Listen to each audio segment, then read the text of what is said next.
Swayam Prabha. Digital India. Educated India.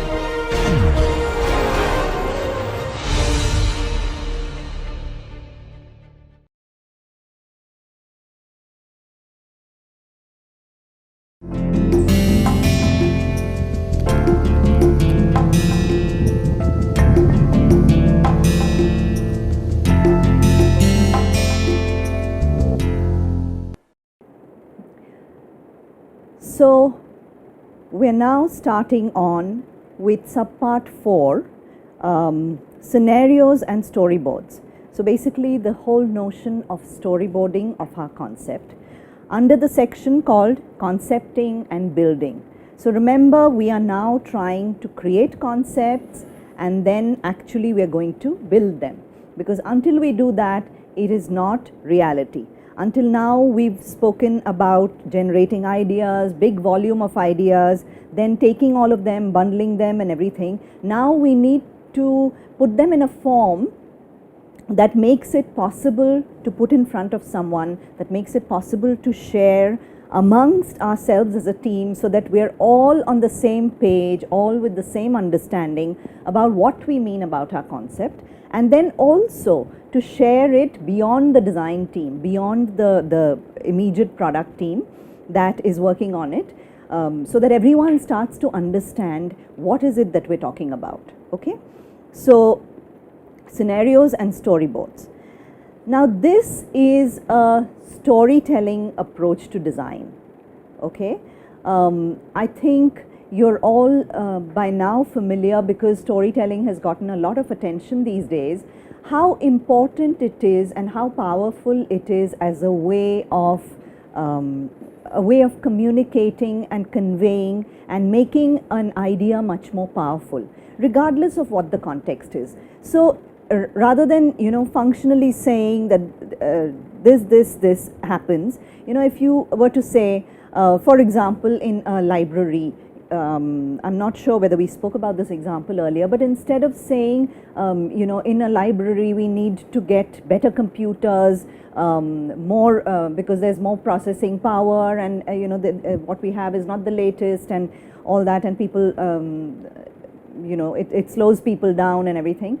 If we were to build that as a story, saying there's this child who's 14 years old and she doesn't have access to computers, so she comes to the library to access the computer, and she needs to do her homework sometimes, she accesses the internet and all that.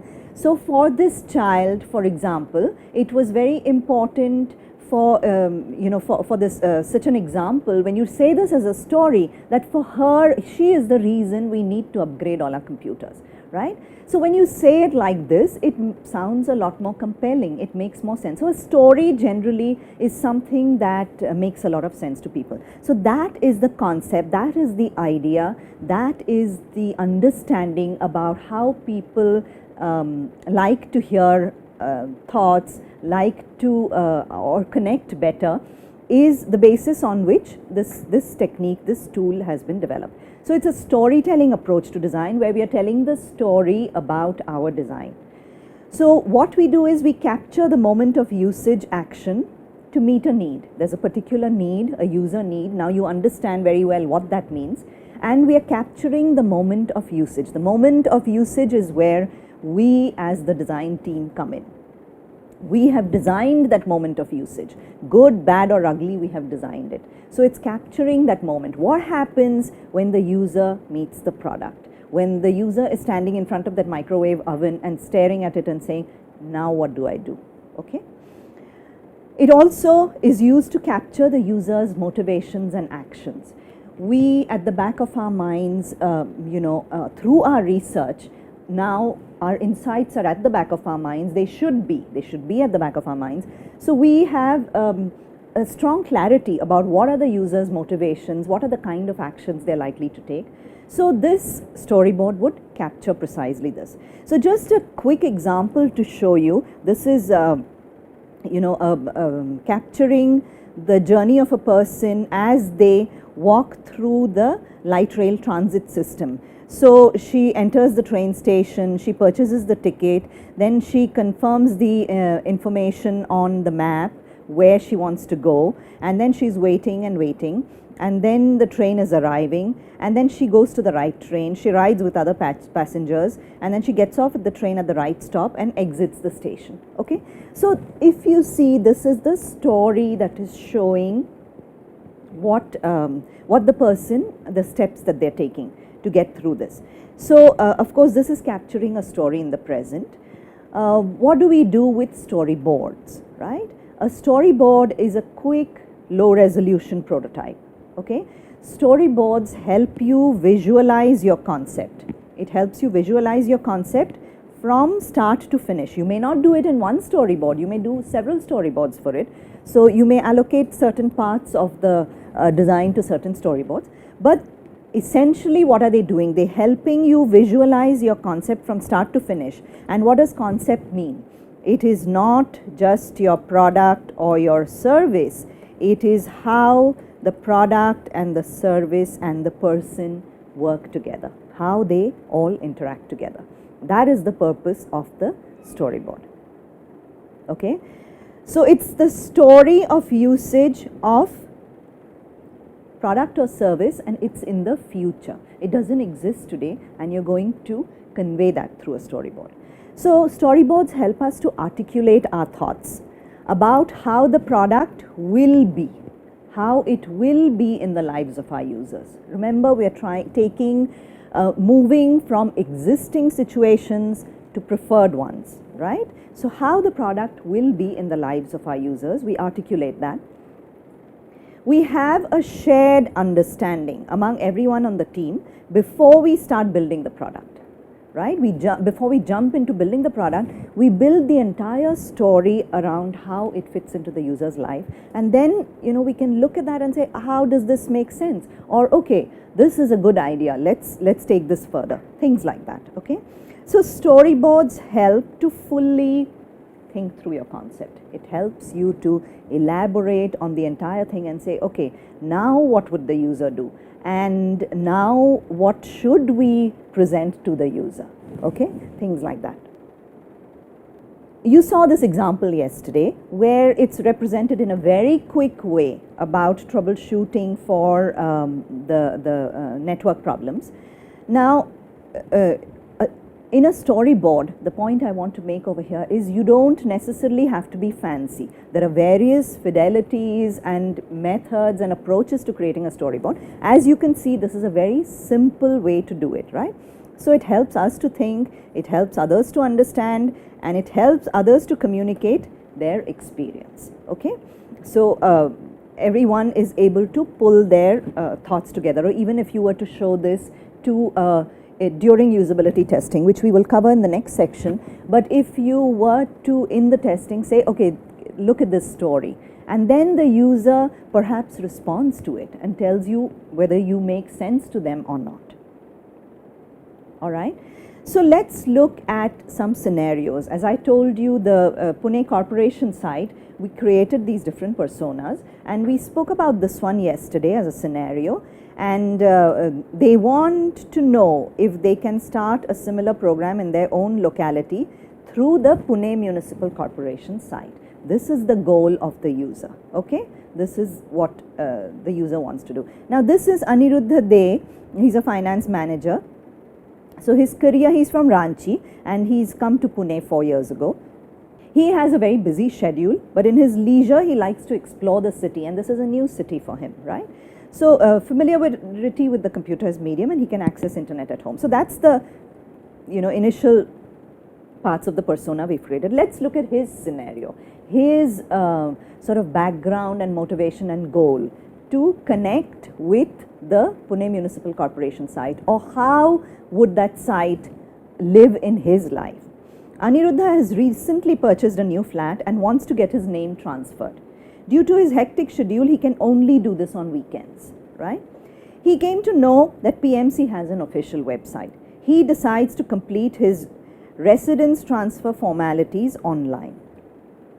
He also decides to get information on the Pune festival coming up in 15 days. So you can see that this is leading you slowly to what are the things the user would do, not just do on the product or the service that we're creating, but how do they connect with it? How does this thing that we're creating live in the life of this user?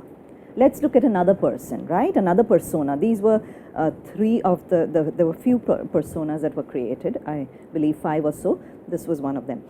So Praveen Mhatre, he's a businessman, hotelier, and he has his own hotel. He is done his 12th standard plus 1 year of college. He's tried his hand at various small business ventures like a printing press, sharing brokerage, and has finally settled into running a middle-sized restaurant in Pune since the last 8 years. He is well versed with the formalities required to run such a business. He does not access the internet frequently, but he is willing to use it when required. What is his scenario?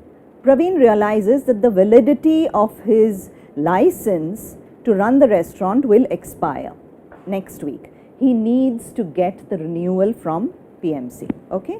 He noticed that PMC has an official website and he wonders if he can apply for renewal online. Okay, or at least get information about it. He decides to access the PMC site. So where do you think all these things have come from? They have come from your user research. They have come from, remember the visit to PMC, then successive interviews with people, trying to understand how people think about government information. How do they feel? What do they expect of it? What do they think that it's going to give them, right? All of those things. And then we have now created scenarios, personas first and then scenarios around that. Here's another example, and again this was remember the adventure travel site I showed you, the insights that we had gathered from the adventure travel site, right? So this is a storyboard in the future trying to project what the setting might be, right? So there's this couple, okay, and it's coming from the last persona that we had on this, he's a middle-aged man, family man. So she says, our lives are so boring. I also want to do what they did in Zindagi Na Milegi Dobara. I want to try some new adventures. And he says, yes, you're right, honey, we should do something adventurous. It's been so ages, okay? So next day, he visits an agent, right? And he says, hope he guides us well and gives complete information with the full family package, and he's going to this agency. So he says, please, sir, suggest some packages to do scuba diving, skydiving, bungee jumping, paragliding, etc. And all these sort of adventurous activities. So what does the travel agent say? Sorry, sir, we don't have these kind of packages. So this person, Chadhaji, visits his friend Chopraji for some suggestions. And there's this young man who says, uncle, there's a site where you can find all the information for adventurous trips, book tickets, read people's reviews who have been to that place already. It's very reliable. Come, let me show it to you. Okay, so with this, I think you have gotten a picture of what this is, what is the motivation behind the need for such a service, what is the the sort of may be the next step, the action, what is the rationale for the existence or the need for it, and how it perhaps is a gap in the market or a gap in the market of existing websites, and then how they might hear about it. Okay, so it's one storyboard, one scenario that gives you again in the future. Now nothing exists at this point, right? The product, service, nothing exists, but you have tried to envision how it might go out into the world, right? And this thing might show you certain gaps and say, okay, what are the different ways in which this Mr. Chadhaji could hear about this, right? This was one of them. What are the other ways? So that as a team, you might start thinking about this, talking about this, and discussing various avenues, right? So that's the purpose of this. It has put something on paper in order to give everyone a feel, a general look of how this is going to work in the real world. And as well in this one, I am showing you just the written scenario. This could very well be put into a pictorial format like this. All right. Again, there's probably many of you thinking, but I can't draw. Now, I don't think this is such a fancy drawing, but nevertheless, I think with the computer, the phone networking problem, I showed you how with a very, very simple drawing, you can still convey the concept. So I would encourage you all to not be shy of drawing, to not be afraid of drawing. It isn't that difficult. It is a very powerful visual way to convey. Even if I draw this, you know it's a person, right? I put a tie and you know it's someone in the office, okay? I put a cap and you know it's a chef. So anyways, so those of you who are saying, I can't draw, here is another technique to do this quite effectively. So, you can take photographs. So you can see that this is a really quick way to do it. You take photographs and then overlay things on the photograph, right? Overlay certain photographs, drawings on the photograph, and very quickly through this combination of photo as well as your quick sketches, it starts to look like a real thing. It adds richness to your storyboard and it feels like it belongs in a real setting. Okay, let's look at some more. This was from a concept, a product that was being worked on for vehicle maintenance and vehicle related logging ideas, right? An app that was being designed for that purpose. So they went through the exercise and then they came up with these two personas, Mary Jo, and then the next one I believe is Roger, okay? So we have Mary Jo over here. Let's look at her story and again take a look at how simple the drawings are, okay? So she's on her way to work. Mary Jo stops at a gas station to fill up. So she's at the petrol pump and she's trying to fill up her car. The app reminds her to photograph the odometer. So this is telling her what is the mileage on her car, right? So the app reminds her, so she quickly clicks a photograph. Then the gas pump, after the tank is full, how many gallons has she filled or liters or whatever it is, and how much has she paid, okay? So she takes a photograph of that. And then when she takes those two photographs, the app tells her that an oil change is due. So this is taking care of her and not having to worry, oh, when do I have to change the oil in my car, right?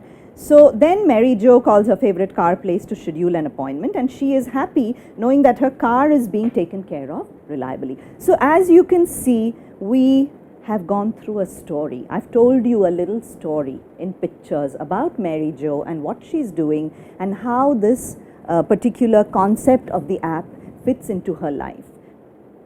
And through these very simple diagrams and annotations, right? So the other thing I'd like to point out to you is, sometimes it's showing the product and the object, sometimes, a part of the person's body, and sometimes it's showing the emotion, and sometimes it's showing the relation or the connection that two people are having, and then again it's showing the emotion. So as you can see, these are even though it's such a simple drawing, it has captured very powerfully so many aspects, and it's a good way for you to understand what this means. Now, for the same product, let's look at Roger's story, all right? Now, Roger travels for business frequently, okay? He needs a quick and easy way to report trip information to his boss. So every time, think of a salesperson, a salesman who's on the road all the time. Now every day or every so often he needs to claim the money for all the mileage he's putting on his vehicle, right? So how does he do that? It's kind of a tedious process for him. He has to look at the odometer, this, that, and whatever method he uses, right? So there he is, Roger, with his salesman bag, and there is his car, and he's ready to go. He tells the app he's leaving on a business trip. Okay, so this is showing you the product. It's showing you the interaction in terms of the instruction that the user is giving it. And it's also showing click. He clicks on this, right? He tells the app that he's leaving on a business trip. Then what happens? He goes and drives to the new city.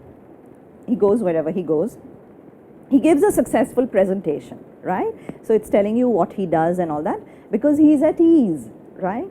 And then when Roger returns home, there's his car, there's his home, and he's come back with the phone in his hand. And you can see how nicely they've drawn this person just through this, like a star, right? So when Roger returns home, the app inquires whether his trip is finished, right? When he returns home, he logs on, and then with a click, Roger sends his mileage report in. And he has extra time to spend with his kids tonight. Okay? So that's the point. You know, it is telling you in a quick story, and again through very simple drawings, how this product or service that we have envisioned is going to be used and going to live in people's lives. Okay? So this is how a scenario storyboard works, right? Now let's look at the example that I showed you yesterday of the e-waste. So here's another way of doing it, as another way for the service, not for the storyboard, that the team was exploring at this point, right? Which was through traditional garbage collection systems, looking at whether e-waste can be sent out and can be collected by the traditional, the standard garbage collection agency through the daily garbage collection. And the other thing that they were exploring is this Bangalore One, which I believe is a service that helps you pay your bills and things like that. And this is the Bangalore municipal, the electricity bill related. So anyways, so these are the thoughts that they were going through, right? That here the technology doesn't become a hurdle, the person can come and collect your service door to door. Anyway, the point is not this. The point that I want to make to you is, can we integrate e-cycle with garbage collection? And look at the way it's shown. This is the trained personnel, right? This is the reason to highlight this is that person, to collect e-waste, they need to be trained further, right? So they would be trained, and then they come with their garbage collection truck, okay? Then they come to your doorstep, come to your house, and then they take all your pieces. There's your headphone, there's your something with a wire, takes it and inspects your e-waste, right? He takes it and inspects it, and then through whatever system they have to accept it or reject it, he gives a receipt on collection of your e-waste, right? So this is the receipt that he's giving, and then this is telling you also, this is the receipt lot number and the percentage of discount that you would get. So one of the concepts that was being explored in this is, if you give your e-waste, then perhaps the corporation could give you a discount on your electricity bill. Okay, so that is the important concept that was being explored. So the percentage of discount, immediately, if you look at it from the user's perspective, I give my e-waste and I immediately come to know how much discount I will get. That's the way it should be from the user's perspective. So this helps us think through that, okay, once he gives the receipt, then what happens? Oh, why don't we just tell him right away what discount he gets? That's the motivation. So that is going to motivate him again and again and again to have his e-waste collected. So again, I would like to point out to you in this one what a little simple diagram has conveyed the story of how this service might work. Okay, and further on in this, to show you another representation, in this same project, from the research findings, if you remember, we had the aware guy and the not aware guy, and then this not aware guy has limited reach due to the agencies have limited reach because the consumer is not aware and is not doesn't have information available, etc. So then large number of people rely on this Bangalore One, which is the service for the payment of their utility bills and booking tickets, etc. So Bangalore one provides an effective channel. So this is what the team was exploring. And then the overall system overview that they thought it would be through awareness campaigns, through motivating the customer, and through facilitating the collection. So these were the key aspects of the service. Now let's look at how it was defined, right? This is how the service flow was defined. So give e-waste, get rewarded. Okay, that was the tagline.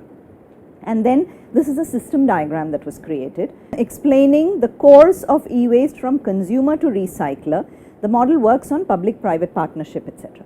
So look at this, where this is the back end process. This is the what happens at the back side, and this is what happens at the customer end. So the customer sends the request to eCycle through Bangalore One, and then eCycle comes to collect waste. They send a trained personnel, and then eCycle gives a discount and again inspects the articles, and the products are taken for recycling to a recycler.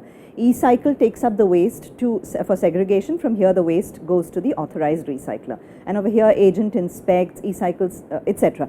So the point I want to make to you is, remember that simple quick diagram that was done. That same essential thought, the same essential idea has now been plotted onto a bigger, more finished diagram. So again, to reiterate the point that I made yesterday, when you think of something, first do it on paper. First do it on paper, get your thoughts articulated. The point at which you may have thought that, okay, perhaps he gives the waste and then he issues a token number, and then 3 days later he takes the token number and calls them, and then they tell him how much discount he'll get. From the user's perspective, that's too long. Okay, so from the user's perspective, this is how we should design, and therefore that got reflected in a more refined representation of the same thing. Okay, so storyboards, they help us to articulate our thoughts about how the product will be in the lives of users, will be. And it gives us a shared understanding. That shared understanding, I would emphasize this again and again and again. Remember, one of the important tenets of design thinking is to be collaborative in a diverse team. Okay, so a shared understanding among everyone on the team before we start building the product. Okay, what have you lost in this? A piece of paper. What has the cost been? Practically zero, right? So before you start building and investing too much in the product, it's a wonderful way to make sure we're building the right thing, the right design. Okay, let's now look at a nice example that step by step sort of builds for you how do you create storyboards. So first is determine what part of your idea you want to storyboard. You may want to do the whole thing, you may want to do a part of it, you may want to do it via personas, however it makes sense, right? So maybe a component of your idea, like an interaction or how a customer finds out about your product, okay? Both of these we've covered, like this one was covered in the adventure travel, and then component of an idea was in the Mary Jo and the Roger example, right? Spend 30 minutes drawing how your idea works, okay? Very quickly. Remember the quick sketches that we saw. Using comic book style frames to spotlight key moments and build a short narrative. And I'll show you a template about how this can work. Now act out the storyboard to your team for feedback. So take your storyboard and then perhaps explain it to 1 or 2 people, which will help you flesh out your ideas. It will help you perhaps refine some things that are not so great. Okay, so storyboards again help to fully think through your concept. So let's look now at how do you create storyboards. This is an example of Penny's holiday planning, right? So this is the first pass, just writing out the sequence of moments first. Okay, so Penny is looking forward to holiday somewhere in the South Pacific, not sure yet. She asks friends different opinions, maybe Fiji, maybe some other place. Then she goes to Google, right? Flights to Fiji, flights to Venezuela, I believe this is. And then what she gets is very piecemeal information. Okay, so then she goes to a travel agent at lunchtime. There's a long wait. She's waiting in line for the travel agent. Now Penny hasn't really narrowed her options yet. She feels like she's not getting anywhere. Okay, next what happens? We add emotions to it, right? Today we have such a variety of emoticons at our disposal. The minute you put these little emoticons on there, it tells you how it's working for Penny. Even in the experience diagram that I showed you, the Intuit example, you know, you saw how powerfully those emotions of the user were explaining to you how the service is working or not, which parts are working, which parts are not. So this is purely based on how the user feels about the experience, right? So on the same things you have overlaid these emoticons, right? Now what you do is roughly translated as frames in a storyboard. The same thing, it's in the form of a picture and a text annotation, a picture and a text annotation, and the text annotation may be either a thought bubble or a visual of what the product looks like, or you know, a place that the person is visiting. So the emphasis at this point is just telling the story, starting with Penny's goal and ending with the state that the situation has left Penny in, right? So you're overlaying or combining the text and the visuals. And then this is the second part of the storyboard. Some of the text has been tightened up. You figure out better ways to express it, more crisp ways to express it, and using the weight of the search results to emphasize the volume of information, and the clock faces, you know, clock faces have been added here to show how time is passing and how it is, you know, time is going by but she's not getting anywhere. And then you add some annotation to it. Here you can see, and even over here, you know, arrows have been added to show which leads to what, and then just a little bit of color to highlight it. So from just a little simple write-up like this, you have ended up with a storyboard that is very, it's pretty powerful. I think it really tells a nice story. So the important thing to remember is, don't try to start over here. You will get kind of lost in the mechanics of trying to present it beautifully, which is not the purpose right now. The first purpose is to get that mental model of the story you have in your head, of the user's mental model, out on the paper, right? To capture it first, then start annotating. Okay, so this is a template of a storyboard that we will share with you, and it's a very simple template. It's got place for a picture and it's got place to write. So this is, you know, a nice post-it size. So you can even draw your post-its on here. So then you can quickly, if you want to replace something, take it out and put something else, right? And then your story is written over here. So let's look at this as an example, okay? So this was an example that was done in the Philippines, and it is essentially a loan product that helps people get back on their feet after a natural disaster. So let's say there's been a cyclone or a flood or something. After the natural disaster, that people's lives are in shambles, how can this service provide a quick loan to help them rebuild their life quickly? So a storyboard in this example will show you how the customer would learn about the loan. So first the awareness, then the actions she would need to take to get it, you know, the actual interaction with the product, and then how it impacts her life. What does it do to her life? So this is a nice way to show the three things that you know, a storyboard could show. The initial connect and realization of about the service, then is actually working with the service, and then afterwards, you know, happy smile. Why? Because the service has worked well. So let's look at this using that same template. So this is Paulita, right?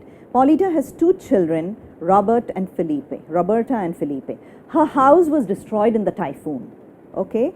And she is a beneficiary of Mercy Corps, and she needs a loan to rebuild her cleaning business. So she is a woman who goes around cleaning people's house, and that is how she earns her living. And then it's all gotten destroyed. She needs to rebuild it.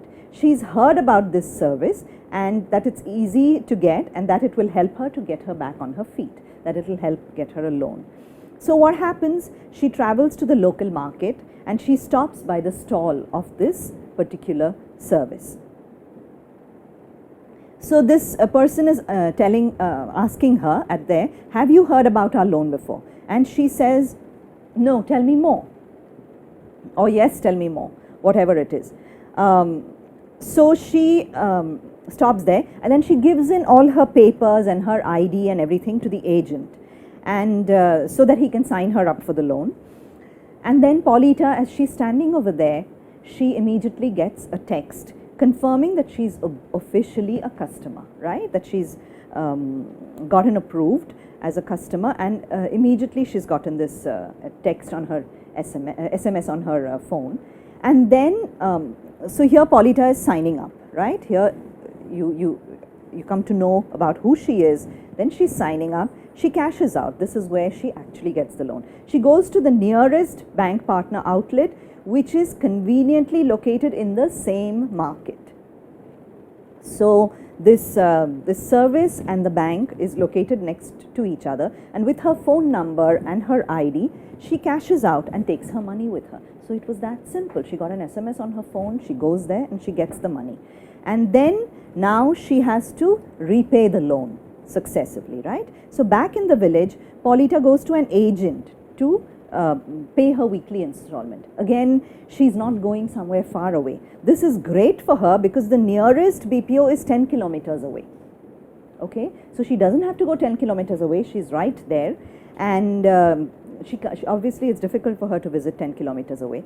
So she pays the agent, and he sends that money to the bank. Paulita receives a text confirming that this installation was paid. Okay, so she receives, you can see all the interaction points that she pays, she goes to an agent, and then agent sends the money, etc. Each of these are interactions with the service.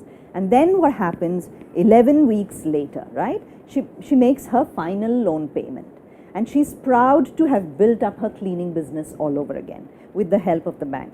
And she also receives a congratulatory text that tells her that they are also giving her a burial fund that is now hers, and it comes with 100p, whatever the currency is, to get started. So the burial fund is perhaps something that she is saving up for when she's going to get buried, right? So they are helping her to save money as well for that fund. Okay. So because she successfully paid her loan, she has the option of taking a second loan as well. And then this is showing what the message that Paulita gets. Congratulations, Paulita, your loan is paid in full. You now have a Pavlin fund, and as a thank you, we have credited 100p to your fund. Okay, clean and clear.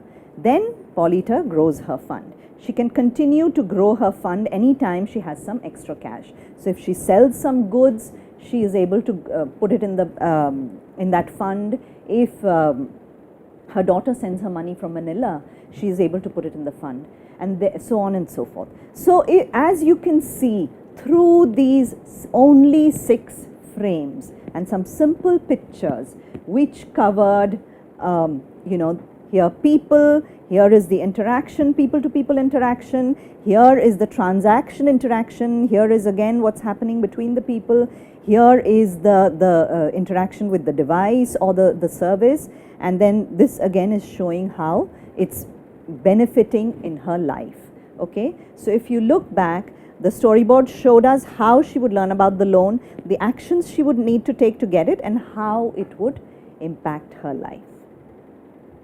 Okay, let's look at this other example. We looked at this example of the service that was being proposed for this very large apartment complex, right? So here's Pratibha Rao again, who's the Platinum City Cultural Committee head, right? She wants to book the clubhouse. Okay, this is what she wants to do. So she uses Milap, which is the app that is being conceptualized. It does not exist today, it's being conceptualized, right? And then she wishes to check availability of the clubhouse. So she goes there and then she finds that it's available on the so and so date. She sends a notification to all the members on this, and then the residents start replying to her. Okay, let's look some more. Another scenario where she's at home when she receives a notification, and it says there's a cooking workshop on Monday. She says, let me check it out. She decides to check it out. She goes for the cooking workshop and finds out that she likes it, and then she's discussing with another person, another participant in the workshop, and she says, this is a nice class, and then why don't you join the group? She meets a woman who tells her that there is a group, and then she subscribes to the group. So this is now telling you a story totally in pictures, simple pictures again, that is telling you, how this service would live in people's lives. So we have just covered this section on scenarios and storyboards. And just to recap, scenarios and storyboards, the storyboards that you build out of scenarios you have created, is meant to give a visual representation. It's a low-cost prototyping tool that gives a visual representation of how the product or service lives in the user's lives and how they might interact with it, what it does for them, how it improves their life, etc. And it helps to clarify our own understanding as a team, to have a common shared understanding, as well as if you were to take it and communicate it with your client, for example, and say, this is how this is going to work. It is very powerful. So that was scenarios and storyboards.